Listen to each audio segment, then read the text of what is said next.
We need them because they add taste to our food, and the smell and the taste, as soon as even the smell of spicy food, digestive juices will start secreting and they will help the food to be digested.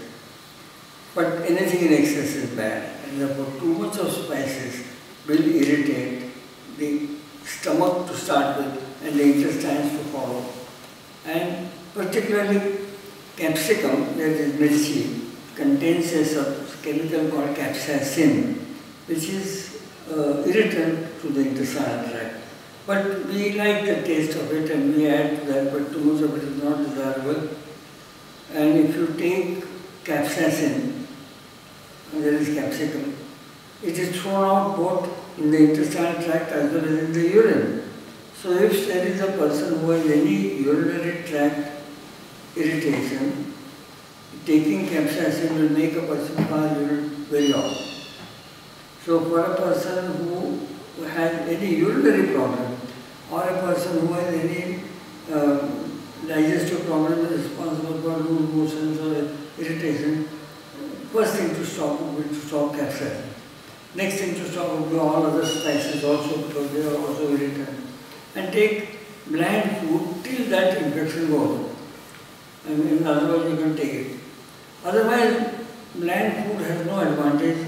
In fact, it will come in the way of your producing digestive food.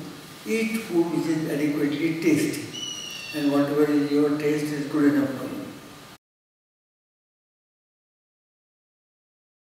you. Rock salt is 50% sodium chloride, and the remaining 50% consists of various potassium, magnesium salts, and not only chlorides but sulfates and other things. And therefore, somebody who has to reduce salt and sodium is better off taking rock salt than taking ordinary salt. However, there are situations where even potassium salts may be required to be restricted. Like for example, many kidney diseases, potassium tends to rise, in which case we have to restrict potassium, in which case the rock salt will be a much worse thing to take. So depending upon what is your level of sodium and potassium, we can decide.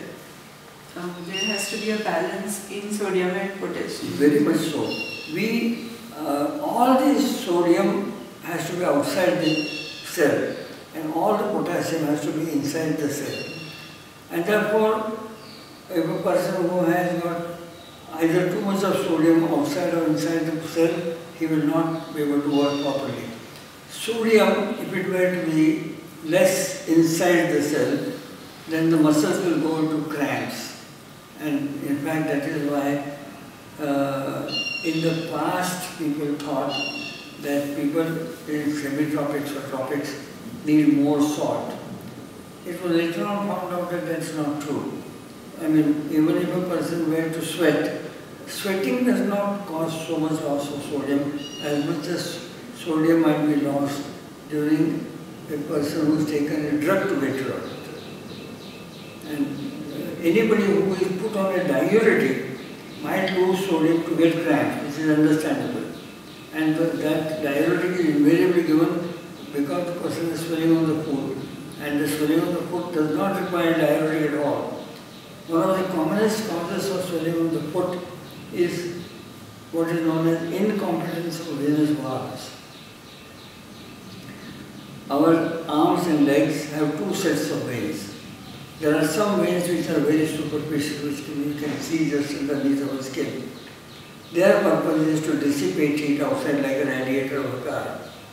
And if the body is warm, the blood will go there and it will sort of keep it going.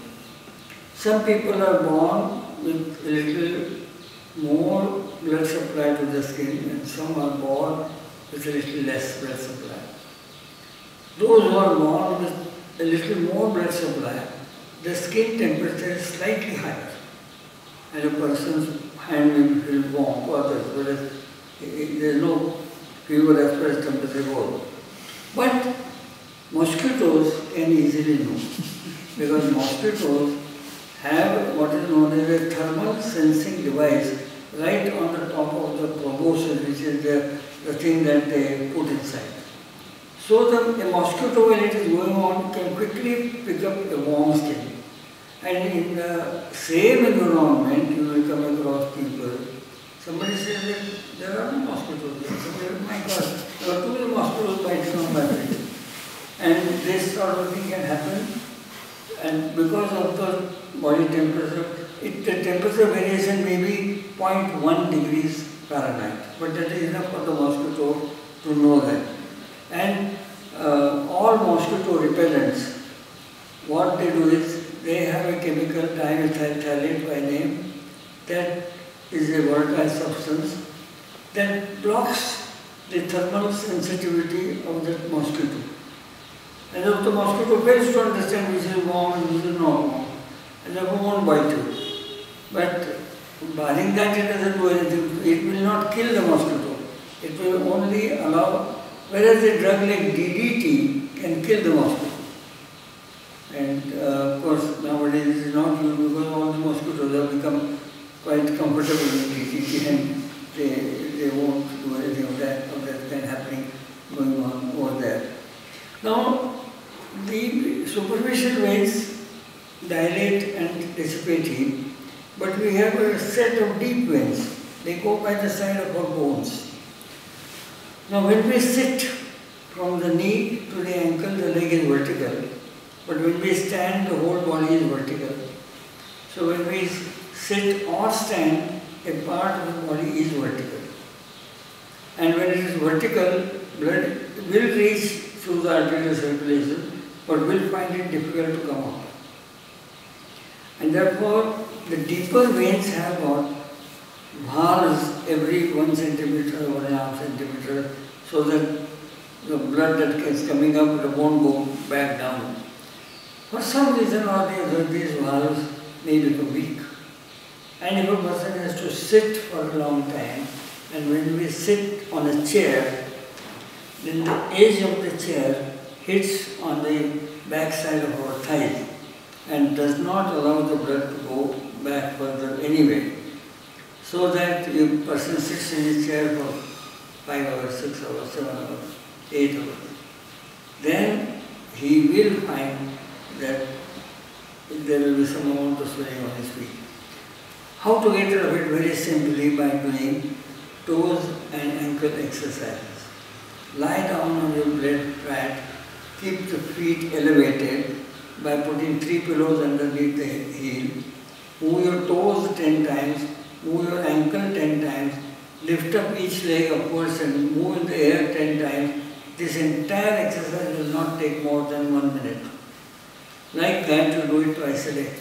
And that will, when the muscles of the foot, calf, thigh and hip, they contract and relax, they will pump the blood back and the valves will get corrected.